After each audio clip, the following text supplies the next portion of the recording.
Good morning. Good morning or good evening, depending on when you're listening. I'm Zoe, I'm Emma. and welcome to our second Rest and Rise podcast. Following off the back of our previous podcast where we did some Q&As, we've got a handful of questions to ask one another to help you get to know us a little bit better. So shall I kick off? Yes, please do. Please This do. is a good one actually for this horrible weather that we've been having. But actually today it's pretty nice as a change. But what's your favourite season? I think we might both have the same. Oh, go on, you go, and I'll tell you. Autumn. Yes, I'm so autumn. I'm such an autumn woman. I love a bit of knitwear. I love a hot chocolate. I love spring and I love autumn, probably both in equal measures. And I find that there's parts of the year that I parts of each season that I really love. Yeah. But for me, it's the change in the seasons that I really love. Yeah, and So I I think think autumn is a spring really brilliant. obviously Yeah. visible change, isn't it? I know it's so basic, but I do love the color change. I do love orange leaf. Me Yeah, too. And I yeah, think it's when nature's at its most um, ferocious, really. It's like obviously doing its thing. yeah, Mm.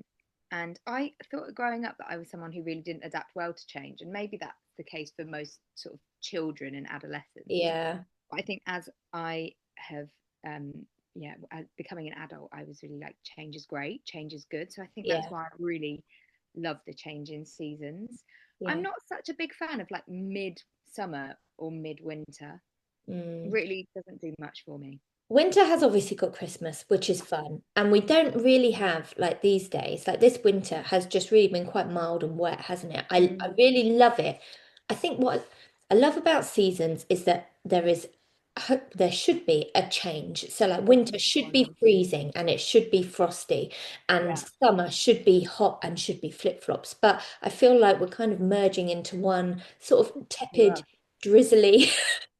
If you're in England, anyway, tepid and drizzle is basically where we live. Honestly, this But is a autumn is like a real visible, it's the one season where it's a real visible change. And shame. also, summer is always quite hectic, Yeah, particularly if you've I got find that. children with summer holidays. It's quite exhausting in the nicest possible way, Yeah, I feel obviously. flat at the end of summer. You know, when everyone's like, Yeah, "Oh, energy," I yeah. don't feel quite drained. I really like January. I mean, I know we're talking seasons, but as a month, I love January. It's like Because calm, nobody does clean, anything.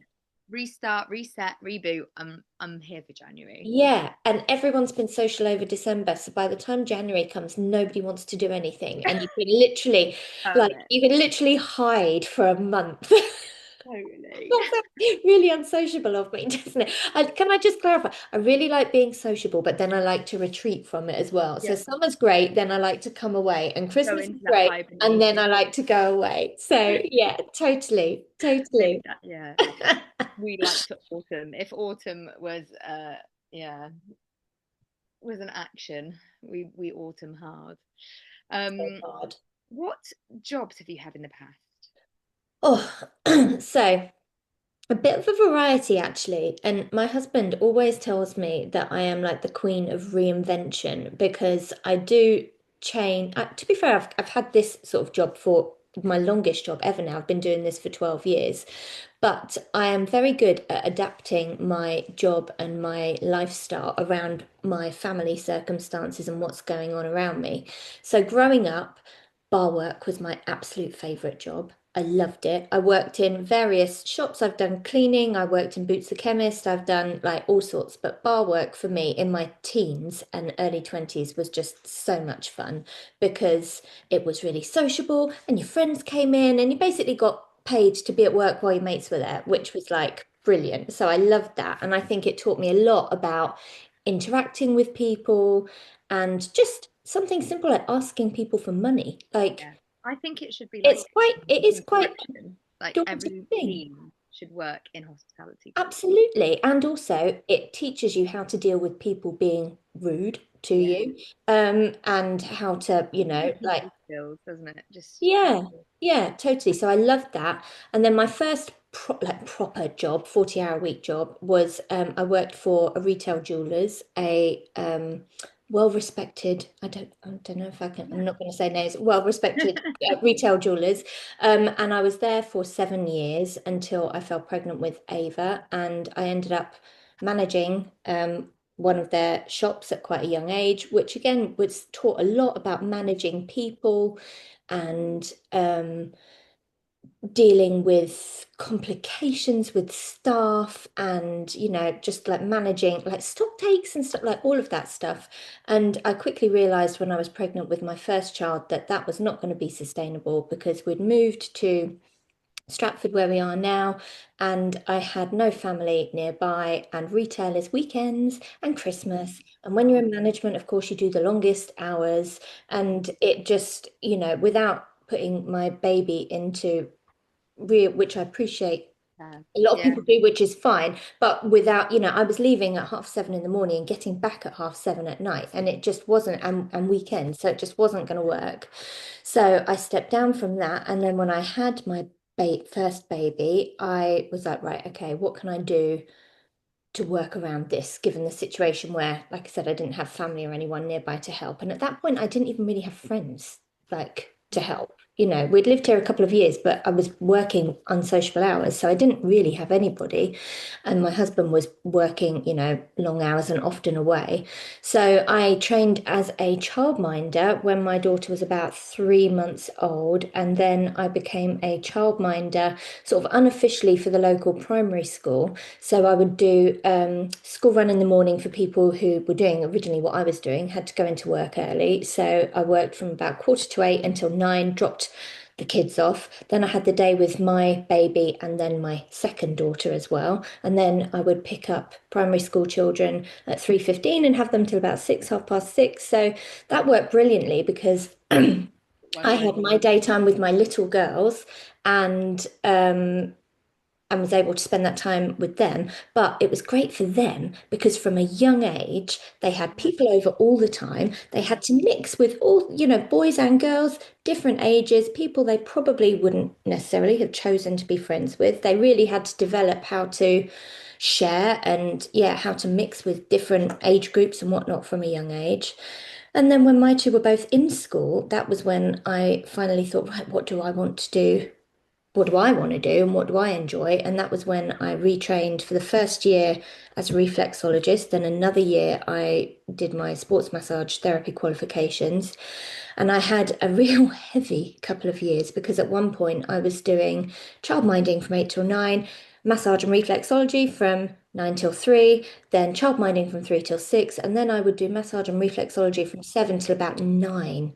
So Also that was looking after your own kids. whilst looking after my kids, which was like looking back now, there's no way I could do that now. Like, no way. The joy of being like in your 20s and 30s and having all that energy. Do it. And then I had to do that to build up my business enough so that I could let go of the reliable income that was the childminding. And then the rest is history. So now I do what I do. And then, as I touched on last time, when I got COVID, I became quite poorly in 2020. That was 5 years ago now. And so then I had to rethink the business again because I couldn't physically do the work as like I was before. And that was when I retrained in my coaching qualifications. So now I do sports massage and reflexology for a day. Then I have a day of working with sort of laptop work over Zoom, doing coaching with people, then a physical day, then a coaching day. So it kind of alternates really well. So I've always, Adapted to, yeah, where yeah, you are in your life and what you're doing. exactly. Something And that now rest and rise, obviously, which is great because after doing this for 12 years, now I am I love what I do. I love being able to speak to people, but it's it's quite a long time and I like to change it up a little bit. change, but also I think I was listening to something the other day about um, careers and how people are changing careers on average of 10 times Yeah, through their whole working life. And it's like, yeah, well, that's because one, people are living longer, right? So yeah. somebody And being in a job working for 10 longer years, as that's well. just We can't career in retire itself. now till much later. So, Exactly. So we're like a 10-year career, like if we're working for, say, yeah. 50 years, 60 years, which is just Oh, actually mad, but that's yeah, kind of what we are working towards now. yeah, It's like, well, 10 years in one job is a full career. So of course yeah, you're going to want to change. Of course like life, people say life is short, but also life is long. Life is so Yeah. long. The longest Working life is thing, very long. so long. So we can So long. really love it when people get to sort of 12 years in their job and they're like, just realized that like I'm done and Yeah, I want to do this, and they go and do it and they start from the bottom again, but they might be in their yeah, 40s or 50s or 60s. exactly. um And how yeah, about you? Because you've done hospitality, you know. hospitality Yeah. for so many years, kind of straight from school, and I loved it, Mm, and worked with two really cool ladies who would set up places and would like hop around with them. Like I was 17, 18, 19. yeah. And then had a brief stint in London in hospitality at pop-up restaurants, and then in amongst that kind of did odd like little freelance jobs as well, Yeah. always in food and drink, always in like outside catering or events. Yeah. And then in 2016, I think it's 2016, set up a street food trailer. So did that for a few years, and then when COVID hit, any money we had from that, we brought a old train carriage and renovated that, and Yeah. ran that as a cafe called Bobby's until we ran it for 3 years until the point of sale. And Before, both of before I those, had so my you husband. were doing trailer trash when I first met you. I can't Yeah, believe that. That's how long yeah, we've been together. And that was so cool. And Bobby's was like a local legend. Like you yeah. It did was. really, really well with that. It's on a really beautiful walking path for anyone who doesn't know who we are. And it was like the best bet because you could walk the dog, you'd go for a lovely walk, and you could stop off and get food and drink. And it was like really cool. You had some really cool like cocktails and stuff. You did It was a feature really good nights. project. It was. I mean, Yeah. food hospitality is hard, and I still do work within hospitality, and now I Mm. do more like recipe development in food and drink digital marketing, and I Mm. still continue with that, and that's on a freelance basis. Yeah. But all the time, I've also been teaching yoga. So I trained in 2016. What are we now?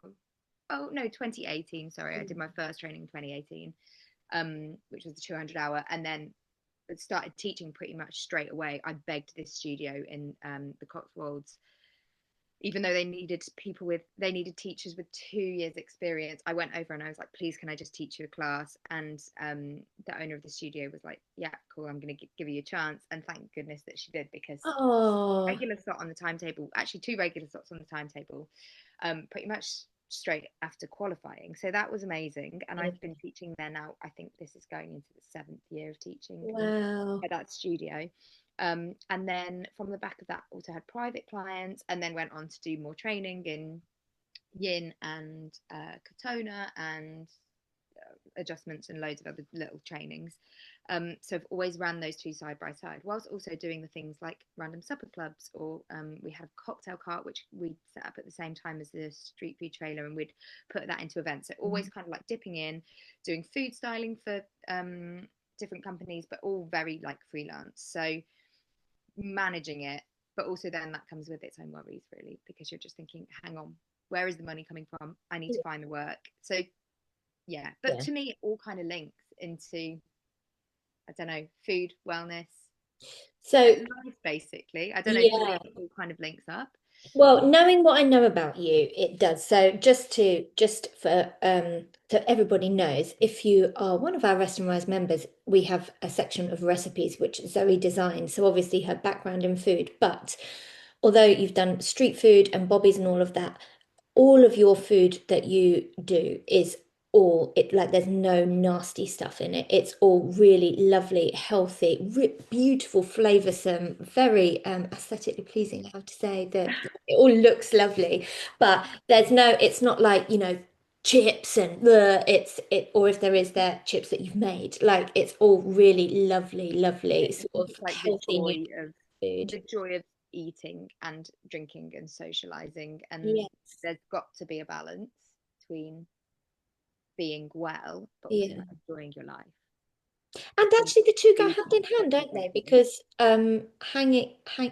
I can't talk. Because actually, part of being well is Is your spirit, your enjoying mental. well-being. And that is so based around Well, for me, it is food together, very isn't it? Food and I will say drink, even though we've both established I'm a really rubbish drinker, yeah, but socializing based around food is really, yeah, really good for us. It's a really nice way to get together. yeah, so true. So for me, yeah, it all kind of links. But now at this point in life, um, still, well, technically not doing too much work at the moment because Yeah, I just have just a a baby. third baby and my kids are young, but um, just trying to balance um, like freelance work Mm, and teaching and um, yeah, rest and yeah. rise. Yes. Yeah. Um, So that leads us yeah. on nicely to the next question then, that balance of having children and work. So what's the biggest challenge you have with your children and your family in this phase of your life?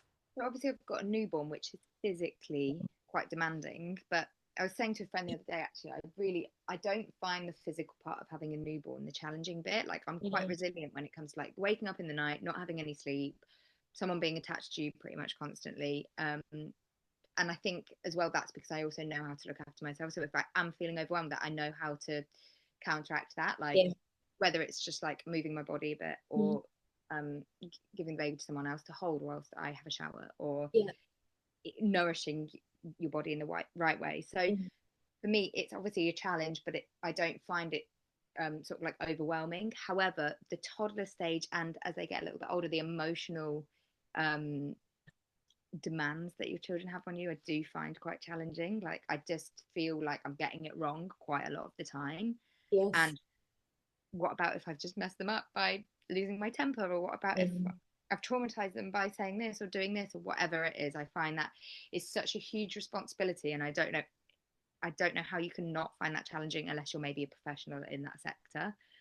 yeah. Because you just, how do we know that we're doing it right? I just don't know if we do. So Yeah. the other day I'd ended up having a real shout at my 4 year old and I felt so terrible about it. I honestly went to my mum's and I cried to my mother-in-law and I cried to my mum about it for like Mm, 4 days afterwards. I was just like, oh. My mum was like, this is not going to mess her up. It's mm. going to be something completely different that is going to stick Yes. in her mind. And you're not even going to remember the comment or you're not even going to remember the Yeah. day or you're not even going to remember the action.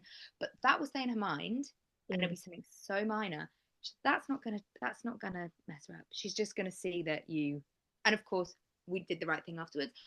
Both apologized to each other and managed it afterwards. But like sometimes they do just push you to boiling point. And I think, managing your emotions is harder when you've had literally zero sleep for yeah. pretty much 5 years. Absolutely. Absolutely. I mean, we All you touched on need that is in the a good last. last night and you're just tipped over the edge. And it's like, Yeah. Yeah, ugh. totally. Yeah. We But touched on you're, that in the last episode, didn't we? About, recognizing when you're when tired you're because you're burnout not being horrible to all everybody. the time. I Yeah, get burnt out all the exactly. time, but I'm Exactly. just kind of Yeah. managing it. But you're at the total opposite end. So what is Yeah. what is the most So challenging of that phase? pretty much the same thing, but I feel like to a heightened degree. The So emotion, they're not managing attached to emotion. me anymore physically, which Mm. actually is amazing, but also sometimes a bit sad because Yeah. now I'm the one that's like, can I just have a hug? And they're like, I'm walking out the door, mum, like I'm going out, my friends are here, and I'm like, can I just hold you for a second? So there is that, but it's also wonderful Yeah. because we have a really different relationship now. So, Completely. for I example, feel I've like just booked. I'm forward planning for this year. That's one of my things this year. And one of the things I wanted to do was have a night away with my daughters. So my youngest turns 18 in July. And so I've booked a night for us in November, end of November in Cheltenham. And we're going to go Christmas shopping and we're going to go for dinner and we're going to have some cocktails because they're all old enough to that's drink. And so like, good. so those things are lovely because it's like it's a different relationship. Yeah. I'm still their mother, but we are also friends as well, which sounds really cheesy. And I know But I true. can't just be their friend because I'm still a responsible parent, Yeah. but we have a lot more sort of banter and, Yeah. the conversations are different. And we have a lot of conversations about all of the things as well, which is wonderful. One of the things that I find hard and I've really found difficult recently for various reasons is um, I can't I can't fix things for them anymore. I can't solve their problems. I can't step in and kiss it better or speak to the teacher or, That's really hard. fix it. I have to trust that I've given them the Step back. tools to fix it Yeah. and step back and just support them while they do. And that's really hard It just because becomes something else though, doesn't it? It just becomes exactly. other worries, and like I Yeah. don't think necessarily easier or harder. Yeah. Um, but yeah, you've just got to hope that you've given them the tools to Yeah. deal with themselves. Exactly. At this point, nearly 20, nearly 18, they still ask for advice, which is lovely. And if they Yeah. ask, I'm happy to give it. Sometimes I give it when they don't ask, which I probably need to stop doing. Um, but I have to trust that we have made them good, kind, respectful, responsible humans Yeah. that will do the right thing and, Yeah, you try have. to work through it. But, when life throws something difficult at them, you just want to step You want in to help. and That yeah, doesn't go away, does and it? I and guess. Yeah. you can't, and it's probably just gonna get harder because they're both just gonna go off and become even more Yeah, independent. and then So they have kids, and then you're still just yes, helping them. exactly, exactly. And also touching on what you said about worrying about messing up your 4-year-old, I'm now thinking, oh God, what did I do all these Like years? Am you I are. now going to see the ramifications Yeah. of all of the damage that I did when they were Something little? completely like, yeah, irrelevant that you can't even remember saying, and they'll be like, Yeah, "Oh, you left that exactly. with me, mum," and you're like, Did "Don't, I? don't, Did don't I? remember." Yeah. Yeah, exactly. Exactly. So yeah, that's a big part of it. Okay. Okay, next question. What's your favorite way to exercise? Oh, I've had many phases. So I've done all sorts. I also love yoga very much. And I did my 200-hour teacher training in Hatha a few years ago, but I've never taught. I've never wanted to. It was really for me. And I did that just after the COVID. And in fact, I did it just the year of having COVID, but it was actually just before. But it was really so that for my clients, I could just show them a few things that would help them with the work that I was doing with the massage and whatnot. So, how to, some moves that might help to work through tight shoulders or what have you. Yeah. So I've never taught classes. I'm far too scared, to be honest. I get really nervous. So I still love to do that for me. And I love your classes as well. So I like to go to classes and just do a little bit for myself. I've been a runner in years past, which is no good for me anymore, but I used to love that as well. And I've just recently got back into weights. And again, this was something I did in the past that I really loved. I had a great PT who really pushed me, and we used to do all the wolf runs and all of that stuff. And he used to get me out running, carrying chains and like weighted vests and all of this stuff. It was really hardcore. And that was really great fun for a little while, but also became quite a lot for my body as well. So I stepped back from that. And so now I've just reintroduced weights because obviously, as a woman in my 40s and menopause, that's really important. And I'm loving it. So I'm just back at the gym. I do a few classes a week. I've taken the girls to some yoga classes, which is really nice, and body balance, which is just at our local leisure centre, which is really lovely. And I'm going to the gym 2 to 3 times a week doing weights, which is like, yeah, I really enjoy it. And the great thing about weights is I really feel the difference very quickly. Yeah, I love weights. For me, How- it's trifecta of weights, which I haven't actually done much of in this last pregnancy. Whereas with my second, I was training all the way up, and then literally like 3 weeks later, I was like, "Get me back in the I gym." remember you were going to see a PT, weren't you? I'm really enjoying it. But Yeah, for me, it's running, not for really the exercise, but more to just be outside and be on my own, yeah, away from everyone, just on yeah, my own, doing my own thing in my own space. 20 minutes, 30 minutes, that's all I yeah. need really. And obviously yoga. So yoga, running, Yeah. weights. for me is just like the magic. If I can get all of those into my week at one point, and it doesn't have to be like a full Yeah. 60-minute class or Yeah. a workout, it can just be like a little 20 Yeah. minute yoga or even just some sun salutations in Yeah. the morning. I always Yeah. feel better. So, Walking um, is just, do you sorry, like to go there. walking? Yes, I always love love walking. walking. And for anyone who knows me, I'm not going to go into it now because it's a whole tragic story, but I lost my beautiful dog last summer who had my heart. So I'm not going to talk about it too much. Any dog lovers will appreciate how I could just talk about them all day. But the beauty of having a dog, of course, is that you have to go out every day, regardless of the weather. Um, Yeah, the and responsibility of exactly, exactly. And I have tried to keep that habit going, even now that he's gone, that it's very easy to not go out when it's raining and raining. horrible, but I've tried to keep into the habit. And in fact, if you can hear some sighing and noises in the background, I am looking after my friend's chocolate lab at the moment. And he's asleep down there, which is so now I just look after everybody else's Other dogs. But people, yeah. the same thing as you said with running, it for me, it's exercise is great, but being outdoors Outside, I think is that's it. important. Yeah. Yeah, it's about getting outside, getting the vitamin D, etc., isn't it? Yeah, yeah. Um, I love this next question, and the last question is, what are you watching at the moment? And I've just started watching something that's I think is so fantastic, and I'm glad that it's good because actually, a friend Sinead is in it, and it's called How to Get to Heaven from Belfast, and it's #1 series on Netflix at the moment. I've got that on my list. Very good. I'm Yes. really enjoying it. It's very Oh, funny. I'm glad Um, you said that. We've been watching, well, I say so I don't know about you and your partner, but my husband and I have got stuff that we will watch together and oh then yeah, totally. stuff that I watch myself. So we have been watching The Night Manager Oh, because we that's were good. late to the party because we never watched the first season and Yes, obviously that's good. everyone is now talking about the second season. So we've Mm. just finished the first season, ready for number two.